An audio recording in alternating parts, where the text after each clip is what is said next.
Hello student, আজি লৈ আহিছো class 10 half yearly exam 2026 general সায়েন্সৰ সিলেবাস খন। তো ছাত্ৰ ছাত্ৰীসকল তোমালোকৰ হাফ ইয়াৰলি এক্সাম যেহেতু উচৰ চাপিছে তো তোমালোকৰ হাফ ইয়াৰলি এক্সামত সায়েন্সত কি তোমালোকে পঢ়িব লাগিব আজিৰ ভিডিঅ'ত ডিটেইলছত ডিসকাস কৰিব গৈ আছো। কিন্তু ছাত্ৰ ছাত্ৰীসকল তাৰ আগতে তোমালোকে আমাৰ চেনেলত যদি আজি নতুন আহিছা তেন্তে আমাৰ এই চেনেলটো তোমালোকে সাবস্ক্ৰাইব কৰি ৰাখিবা বা যদি কোনোবাই ফেসবুকত চাই আছা তেন্তে তোমালোকে আমাৰ ফেসবুক পেজটো ফলো কৰি ৰাখিবা। বা কিয়নো তোমালোকক আমি হাফ ইয়াৰলি এক্সামৰ কাৰণে হেল্প কৰি যাম। আকৌ নেক্সট তোমালোকৰ মেট্ৰিক ফাইনেল পৰীক্ষাৰ কাৰণে আইএইচ টেগ আসামৰ জৰিয়তে হেল্প কৰিবলৈ ট্ৰাই কৰিম।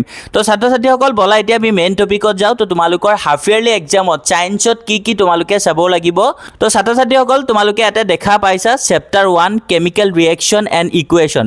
তো ছাত্ৰ ছাত্ৰীসকল আসামিজ আৰু ইংলিছ দুটা মিডিয়ামৰ কাৰণে হয়। ইয়াতে ইংলিছ মিডিয়ামত দিয়া আছে কিন্তু আসামিজ মিডিয়ামৰো সেম হয়। তো তোমালোকৰ চেপ্টাৰ 1 যোনটো কেমিকেল ৰিএকশনছ এণ্ড ইকুৱেশ্যনছ এই চেপ্টাৰটো তোমালোকৰ হাফ ইয়াৰলি এক্সামত আহিব। তাৰ পাছত আকৌ তোমালোকৰ নেক্সট আহিব chapter 5 periodic classification of elements এই চেপ্টাৰটো তোমালোকৰ হাফ ইয়াৰলি এক্সামত আহিব।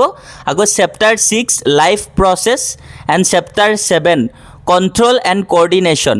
তো এইকেইটা তোমালোকৰ হাফ ইয়াৰলি এক্সামত আহিব। চেপ্টাৰ 9 টো আকৌ তোমালোকৰ আহিব হেৰিডিটি এণ্ড ইভালুৱেশ্যন। আকৌ তোমালোকৰ chapter 10 light reflection and reflection এই চেপ্টাৰটো তোমালোকৰ হাফ ইয়াৰলি এক্সামত আহিব। আকৌ chapter 11 human I and colourful old এই চেপ্টাৰটো তোমালোকৰ হাফ ইয়াৰলি এক্সামৰ কাৰণে আছে। তাৰ পাছত আকৌ তোমালোকৰ আছে সোৰ্স অফ এনাৰ্জি। তো এই গোটেইখিনি তোমালোকক এটা যিখিনি কৈছো এই গোটেইখিনি চেপ্টাৰ তোমালোকৰ হাফ ইয়াৰলি এক্সামৰ কাৰণে চালে হ'ব। বাকি তোমালোকৰ চাব নালাগে হাফ ইয়াৰলি কাৰণে।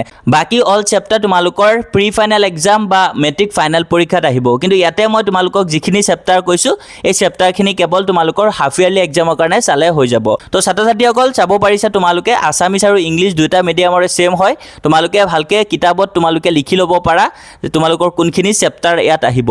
তো অলৰেডি মই কৈছো। তো বাকি যদি কিবা ডাউট থাকে তোমালোকে কমেন্টছত জনাবা আৰু তোমালোকে কোন ডিস্ট্ৰিক্টৰ পৰা ভিডিঅ'টো চাই আছা কমেন্টছত জনাবলৈ পাহৰি নাযাবা। তো আজিৰ কাৰণে তোমালোকৰ বাবে সায়েন্সৰ এই সিলেবাসখনে আছিলে। নেক্সট কোনখন সাবজেক্টৰ তোমালোকৰ সিলেবাস লাগে কমেন্টছত জনাবা।